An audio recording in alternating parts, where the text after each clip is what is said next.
I never thought I'd be the guy who would find himself in this situation. You know, the "my wife is cheating on me" scenario.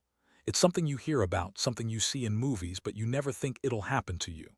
My wife, Jessica, and I had been married for 5 years. I thought we had a solid relationship. Sure, there were ups and downs like any marriage, but I believed we were in it for the long haul. We had built a life together, a comfortable home, and shared dreams for the future. But lately, things felt off. I couldn't put my finger on it at first. Jessica had been acting distant, often losing herself in her phone, mumbling half-hearted responses to my questions, and forgetting small yet significant details about our past. I'd ask about a trip we took last summer and she'd shrug it off, saying something like, "I don't remember," or "Was that last year?" But if I brought up a text message from her ex-boyfriend, Josh, from 5 years ago, she could recite it verbatim. It stung. I tried to shrug it off. After all, who really holds on to everything from their past? But the fact that she was so quick to recall things from her ex's life while she struggled with our own made my stomach churn. As the weeks passed, her behavior escalated. She started going out more, often claiming she was meeting friends. Things had gotten so bad that I found myself keeping tabs on her social media, scrolling through her posts to catch a glimpse of her activities. I tried to give her space, but the nagging feeling in my gut wouldn't go away. One night while she was getting ready for a girls' night out, I noticed a text notification pop up on her phone. It was from a number I didn't recognize. My heart raced as I picked up her phone, curiosity overpowering my better judgment. "Hey babe, can't wait to see you tonight. It's been too long," was the message that greeted me. I felt like I'd been punched in the gut. A million thoughts raced through my mind. Who was this guy? I recognized the name, Derek. It was a name I'd heard before in passing. Jessica had mentioned a coworker with that name. But now it felt like a dagger to my heart. The moment she walked out the door, I felt numb. I knew I had to confront her. The image of her smiling at Derek, the possibility of her cheating, consumed me. I spent the night pacing around the house, my mind racing, swinging between anger and despair. When she came home, I confronted her. My voice trembled as I asked her about the text. Her reaction was immediate. She laughed it off, brushing my concerns aside. "Oh, come on, it's just a work friend," she said, rolling her eyes. "You're being paranoid." It was infuriating. I wanted her to see how serious this was, but she just played it off like I was some insecure husband. I pressed her for more information, determined to get to the bottom of it. Each question I asked only made her defensive. "You're being ridiculous. Why would I cheat on you? You think I'd throw away our marriage for some guy?" She snapped. But the more she protested, the more I felt something was off. The emotional toll was heavy. The shock morphed into anger and then into a deep, gnawing sadness. I tried to process the situation, to make sense of the betrayal. How could she treat our relationship so casually? We had built something together, and now it felt like it was all crashing down. The laughter we once shared felt hollow, replaced by an image of her with him. As I stared into the mirror that night, I barely recognized the man looking back at me. The betrayal felt like a weight on my chest. I struggled to breathe. I had to make a decision, but I didn't even know where to start. Should I fight for my marriage, or was it time to cut my losses and walk away from someone who had already walked away from me? I didn't have answers, but I knew I had to figure this out. The days following my confrontation with Jessica were a blur. I felt like I was living in a fog, unable to focus on anything beyond the ache in my chest. Each morning, I would wake up and replay our argument in my mind, wishing I had said something different, wishing I had been able to make her understand how deeply this affected me. But every time I thought about it, I would remember her dismissive attitude, how she acted as if I were the problem rather than addressing the real issue at hand. As time went on, the subtle signs of her infidelity became more apparent. I started noticing small changes in her behavior. She had become increasingly secretive with her phone, consistently locking it whenever I approached. She would often be on her phone late at night, and when I asked about it, she would snap at me, claiming she was just scrolling through social media. I wanted to believe her, but my gut was screaming at me to dig deeper. One evening, I decided to take a different approach. I called one of Jessica's friends, Sarah, whom I had always gotten along with. Maybe if I could talk to her, I could find out what was really happening. I told her about my suspicions about Jessica's strange behavior and how I felt like I was losing her. To my surprise, Sarah was incredibly supportive. "I've noticed it too," she confessed. "She's been acting really odd lately, and honestly, I thought it was just stress at work or something. But if you think there's more to it, I'll keep my eyes open." Her words were a small comfort, but they also made the situation more real. I wasn't just paranoid. There was something off, and now I had a second opinion. I felt like I needed to gather more evidence before I could confront Jessica again, armed with something more concrete than just my suspicions. A few days later, I found myself waiting for Jessica to come home from work. I couldn't shake the feeling that she was hiding something, so I decided to take a look at her phone while she was in the shower. I knew it was wrong, but desperation clouded my judgment. I picked it up, my heart racing. To my relief, it was unlocked. I quickly opened her messages, scrolling through the conversations. Most of the texts were mundane, chats with friends and family. But then I stumbled upon the conversation with Derek. It was filled with flirty banter, playful emojis, and inside jokes that made my stomach turn. They shared plans to meet up, and I felt the world tilt beneath me as I read message after message, each one a dagger in my heart. It was surreal. Here I was in my own home looking at proof of my wife's infidelity, and it felt like I was watching someone else's nightmare unfold. I felt nauseous, betrayal coursing through my veins. I quickly put the phone down, not wanting to get caught, but the damage was done. The evidence was there, undeniable and haunting. When Jessica emerged from the shower, I confronted her again, this time with the messages in my hand. I could barely contain my rage as I laid out everything I had found. "This isn't just some work friend, Jess. This is an affair," I shouted, feeling the heat rise in my chest. "You think I wouldn't notice, you think I wouldn't care." Her initial reaction was disbelief. She laughed, trying to brush it off, but the laughter quickly turned to anger as I pressed her for answers. "You're reading too much into this, it's just harmless flirting," she exclaimed, but the defensiveness in her voice betrayed her. I could see the cracks in her facade, her eyes darting away from mine, unable to hold the lie together. "Harmless. You're making plans to meet him. This isn't just flirting, Jessica, you're cheating on me," I shouted, feeling the weight of my words crashing down like a wave. She paused, her bravado faltering. "Okay, maybe it's not just innocent, but it's not like we're doing anything serious," she replied, her voice lowering.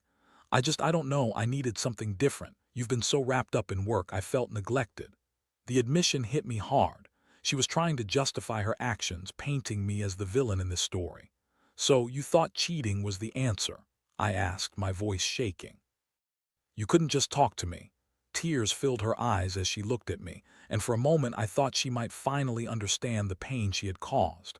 But then she wiped her tears and stood her ground. "You don't get it. You're always so consumed with your job that I felt like I was alone. It was just a way to feel wanted again. I didn't mean to hurt you." The conversation spiraled into a chaotic mess of blame and justifications. I felt the anger and sadness battling inside me, every accusation feeling like a fresh wound. I realized then that this wasn't simply about betrayal. It was about how we had failed each other in our marriage, how I had let my work consume me while she sought validation elsewhere. After the confrontation, I felt a mix of emotions swirling within me. I was furious, disappointed, and utterly heartbroken. I spent the night questioning everything, our relationship, our future, and if anything could ever return to normal. I knew I had to make a decision about our future, and I couldn't ignore the fact that I felt lost in the marriage I had fought so hard to keep. After the confrontation with Jessica, I felt like I was living in an emotional whirlwind. I spent days oscillating between anger and despair, trying to process the truth I had uncovered. I couldn't shake off the feeling that I was losing not just my wife, but the life I had envisioned for us. Despite the hurt, I still loved Jessica, or at least the version of her I thought I knew. In the days that followed, I found myself replaying our life together in my mind, searching for signs that I had missed.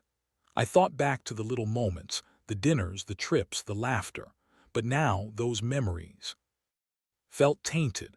I was haunted by the image of her with Derek, the thought of them sharing intimate moments, laughing together while I was at work, unaware of the betrayal brewing in our home. The more I thought about it, the angrier I became. I sought solace in my friends. I needed support, people who could help me navigate the storm in my heart.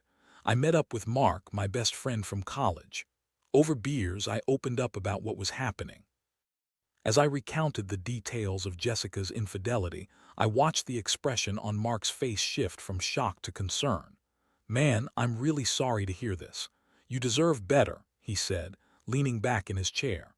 "Have you thought about what you want to do?" In that moment, I felt a wave of uncertainty crash over me. I had been so consumed by my emotions that I hadn't really thought about how I wanted to move forward. I was still clinging to the hope that we could fix things, that she would realize the depth of her betrayal and fight for our marriage. But part of me wondered if that hope was misplaced. "I don't know," I admitted, my voice heavy with defeat. "I still love her, but I can't shake the feeling that she doesn't respect what we had. How can I trust her again?" Mark nodded, understanding etched across his face. "It's going to take time, man. You need to think about whether she's willing to make changes or if she's just going to keep lying and manipulating you. You deserve to be happy." His words lingered in my mind long after our conversation ended. I had to consider my own happiness, my own worth in this situation. Was it worth fighting for a marriage where trust had been shattered? Or should I walk away from someone who had betrayed not just me, but the commitment we made to each other? A few days later, I decided it was time for another conversation with Jessica. I couldn't keep avoiding the reality we were in. I wanted to lay everything on the table, make it clear that I wouldn't tolerate her behavior any longer, but I also needed to know if she was willing to fight for us. When I confronted her again, I could see the defensiveness creeping back into her expression. "Jess, I need you to be honest with me. Do you want to be with me, or is this affair something that you're seriously considering?" She hesitated, biting her lip. "I didn't mean for it to happen. Yeah, I got caught up in something I shouldn't have, but I still love you. I want to make this work." "But how can I trust you?" I challenged. "You've already broken that trust. You were willing to risk everything we've built for. What? A distraction, attention." Her tears flowed freely as she tried to explain herself again, but this time I wouldn't let her play the victim. "Jessica, I'm not here to vilify you. I just need to know what you want. If you think you can just sweep this under the rug, it's not going to work. I need to know that you're willing to do the hard work to fix this." She looked at me, her eyes wide with realization. "I am. I want to try. I'll do whatever it takes, I promise," she pleaded. But her words felt hollow, and I couldn't help but remember that she had made promises before. "I need you to show me," I replied, my voice steady but filled with uncertainty. "I need you to cut off contact with Derek and prove to me that you're committed to our marriage, not just with words but with actions." Jessica nodded, her desperation evident. "Of course, I'll do it. I'll tell him we can't talk anymore. I want you, not him." As I watched her, part of me yearned to believe her. I wanted to see the sincerity in her eyes, but the doubt loomed like a dark cloud. I was torn between my love for her and the reality of what had just happened. The emotional roller coaster I was on felt relentless. I had so many questions swirling in my mind. Could I forgive her? Could I trust her again? What would it take for us to rebuild what had been broken? It was a long, hard road ahead, and I knew I had to brace myself for whatever came next. The decision was no longer about just Jessica and me. It was about my own self-respect and what I truly wanted for my future. I had to make a choice, whether to fight for the life we had or to walk away and start anew. After that conversation with Jessica, I felt like I was caught between a flickering flame of hope and an overwhelming tide of doubt. She seemed sincere, and I wanted to believe that she could change, that our marriage was worth saving.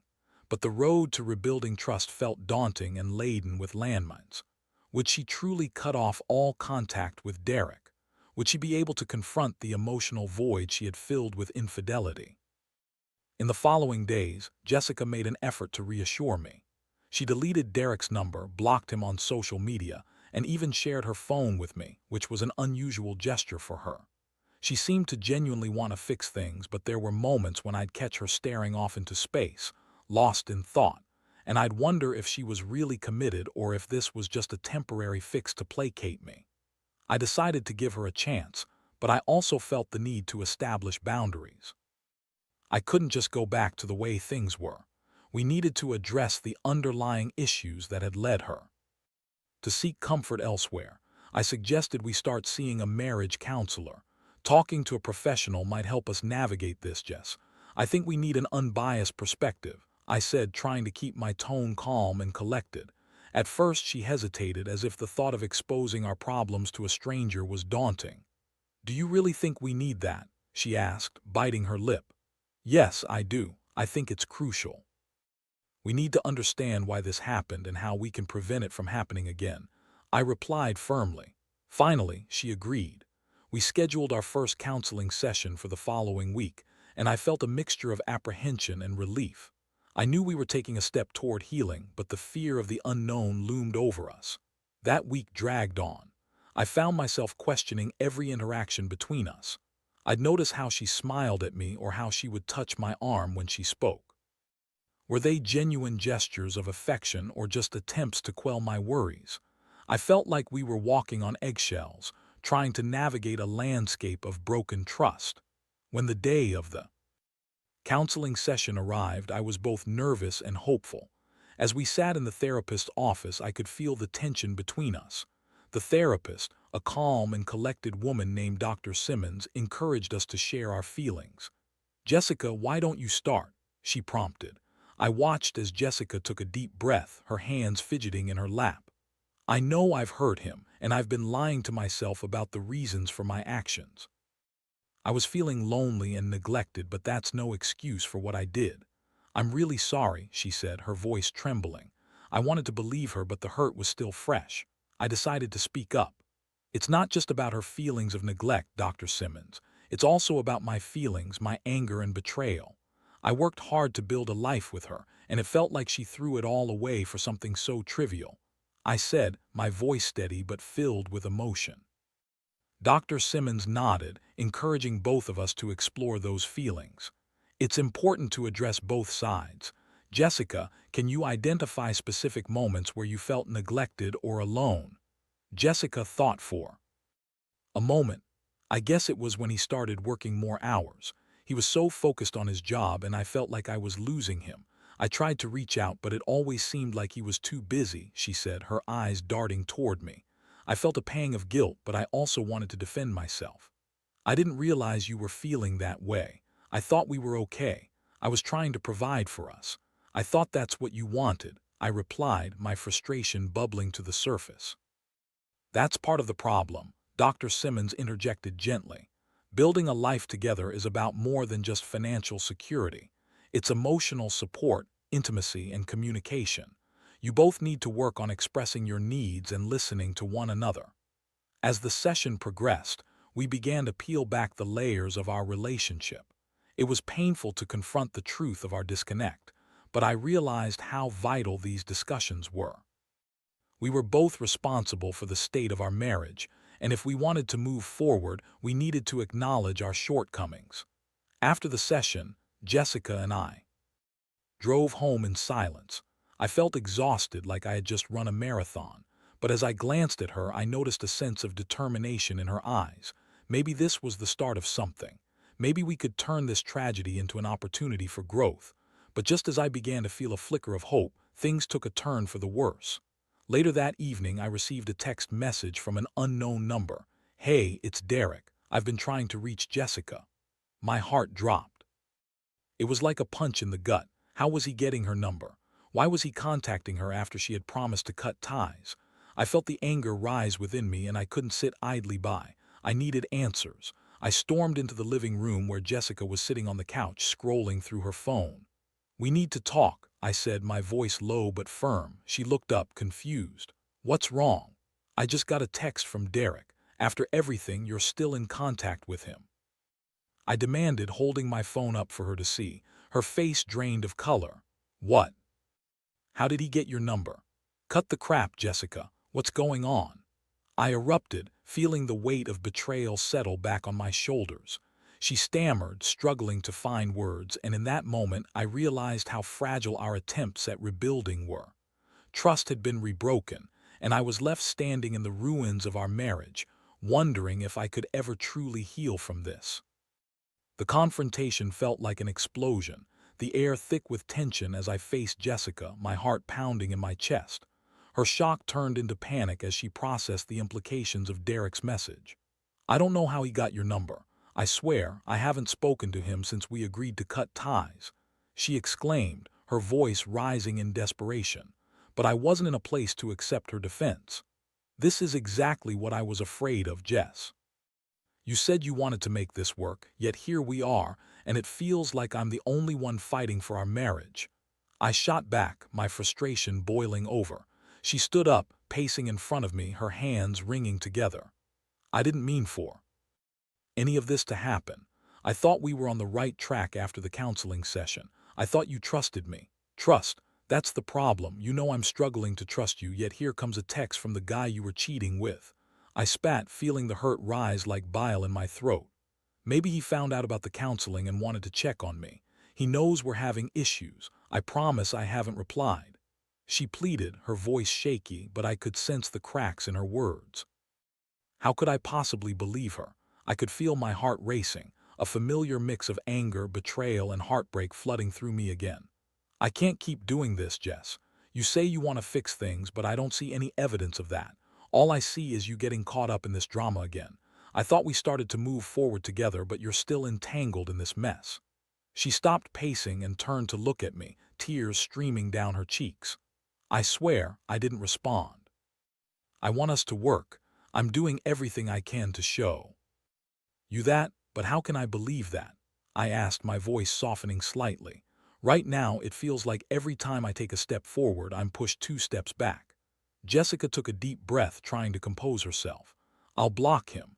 I'll change my number if that's what it takes. I'll do whatever you want, but please, let's not throw everything away just because of a text."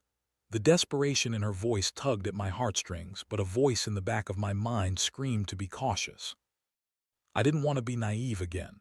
I wanted to protect my heart, even if it felt like the hardest thing to do. "We need to set boundaries. If you're serious about this, you'll cut him out of your life entirely. No contact, no excuses," I said firmly. "Okay, I will, just give me a chance," she pleaded, her voice cracking. I nodded reluctantly. "Fine, but this extends beyond just blocking him. If we're going to make this work, you need to commit to being open and honest with me. No more secrets." That night I tried to sleep, but my mind was racing. I had been through so much in a short time, and I couldn't shake the feeling that I was on a tightrope. I spent hours tossing and turning, replaying the events in my mind, wondering if I even had the will to keep fighting. A few days later, we went back to counseling. I was anxious, but I also felt like I needed to be there for Jessica. She seemed more focused, more determined to prove herself, and I had to admit that I was starting to see some small changes. However, I still felt that the shadow of doubt loomed over us. During the session, Dr. Simmons encouraged us to discuss the boundaries we had established. "Jessica, how do you feel about cutting off contact with Derek?" she asked. "I've blocked him completely and changed my number. I know it's a drastic step, but I'm serious about wanting to fix this," Jessica said earnestly. I looked at her, feeling a flicker of hope. Maybe this was a genuine effort. "I appreciate that," I said, keeping my tone neutral. "But I still need time to process everything and rebuild the trust that has been broken." Dr. Simmons then turned to me. "And how are you feeling about her efforts?" "I'm cautiously optimistic," I replied, my voice steady. "But I need to see consistent actions. Words are easy, but actions speak louder." As the session continued, I began to feel a shift. We talked openly about our feelings, about the love that was still there beneath the layers of hurt. It wasn't easy, but I started to see glimpses of the Jessica I had fallen in love with, vulnerable yet willing to confront the truth. But just as I was starting to feel hopeful, a message from an unknown number popped up on my phone during the session. I glanced at it and felt my stomach drop. "Hey, it's Derek. I need to talk to Jessica. Can you let her know?" The world around me blurred as I processed the message. It felt like everything we had just discussed was crashing down around me. I glanced up at Jessica, her expression shifting from focused to shocked. I don't know how he got your number," she stammered, her face paling. "Unbelievable," I muttered, my anger boiling to the surface. "You said you were done with him, you promised," Dr. Simmons interjected, trying to de-escalate the situation. "Let's take a moment to breathe. This is a lot for both of you right now." But I felt like I was on the brink of losing it. "This is precisely what I'm talking about. You keep saying you want to do this, yet here's Derek reaching out again. This is proof that I can't trust you." Jessica shook her head, panic in her eyes. "I promise you I didn't reach out to him. I set my boundaries, I swear. I didn't expect this." But her words felt like another layer of betrayal. I couldn't take it anymore. I stood up, feeling the weight of disappointment and frustration surge through me. "I can't keep doing this. I need to figure out what this means for us and if there's even a way forward." As I walked out of the office, I felt a mix of fear and determination. I was at a crossroads, and I knew that the decisions I made now would shape the future of my life.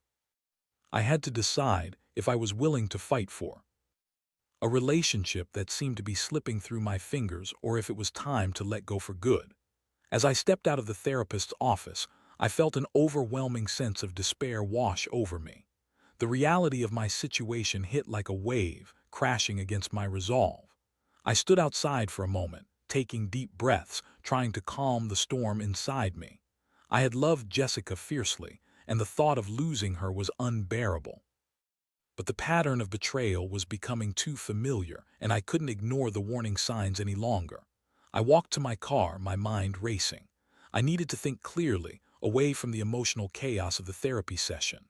I drove around for a while, trying to gather my thoughts. The streets blurred by, but my focus was on the weight of my heart, heavy with the burden of doubt and hurt. Finally, I pulled over to a quiet park, one we had visited countless times during happier days. As I sat in the car, memories flooded in, laughing together, sharing dreams, creating a life that felt so vibrant.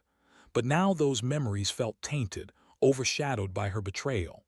Could I ever see those moments the same way again? I decided to text Jessica, letting her know I needed some space. "I can't talk right now.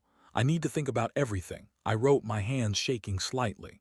There was a part of me that hoped she would fight for me, that she would plead with me to stay. But also, I felt it was essential for me to create distance, if only to clear my head. The hours stretched on, and as the sun began to set, I found myself contemplating the future. I knew I couldn't continue like this. I couldn't live in a state of constant anxiety, unsure of whether I could trust the person I had committed my life to. I needed to prioritize my own well-being. Later that evening, Jessica called me. I let the phone ring a few times before finally answering. "What's going on?" she asked, her voice trembling with concern. "I need to be honest with you, Jess. I'm not sure we can continue this relationship. The trust has been broken too many times, and I don't think I can come back from it," I said, my voice steady but my heart heavy. There was a long pause on the other end of the line, and I could hear her breathing. "Please don't say that. I'm trying to make things right. I thought we were making progress," she pleaded, desperation creeping into her tone. "I thought so too, but every time I try to take a step forward, something pulls me back. I can't keep living like this," I replied, the pain of my decision cutting deep. "I need time to heal, and I can't do that while we're still trying to hold on to something that feels broken. Is there no way to work through this? I don't want to lose you," she said, her voice cracking. I felt a pang of guilt, but I knew I had to be firm. "I need to think about what's best for me. Right now, that means stepping away. I genuinely hope you can find happiness, but I can't be part of this cycle anymore." After a few minutes of silence, she finally said, "I just wish things could have been different." "Me too, Jess. But sometimes love isn't enough. We've grown apart, and I can't ignore that." We hung up, and I felt a sense of finality wash over me. It was a difficult decision, but deep down, I knew it was the right one. I had loved her, but I couldn't continue to sacrifice my own happiness for the sake of a relationship that felt like it was built on shifting sand. In the following weeks, I focused on healing. I sought support from friends and family, leaning on them for strength. I began to rediscover myself. my passions, my interests, things that had taken a backseat during our marriage. I found solace in writing, expressing my feelings and frustrations on paper. It was cathartic, a way to navigate the emotional maze I was trapped in. Jessica and I had minimal contact after that. There were moments when I missed her terribly, when memories would flood back, but I reminded myself of the reasons I had chosen to walk away. I needed to rebuild my life on a stronger foundation, one where I could prioritize my happiness and self-worth. Eventually, I came to a place of acceptance. I learned that moving on doesn't mean forgetting. It means healing and finding strength in the lessons learned. I realized how essential it is to communicate openly in a relationship and to never let one's own needs fade into the background. In the aftermath of everything, I held on to hope. Hope for a future that was bright and fulfilling, one where I could find love again, this time with someone who would cherish and respect me, who would value our journey together as much as I would. As I reflected on my experience, I had advice to share for anyone in a similar situation. Trust your instincts. If something feels off, don't ignore it. Communication is vital in any relationship, and don't be afraid to prioritize your own well-being.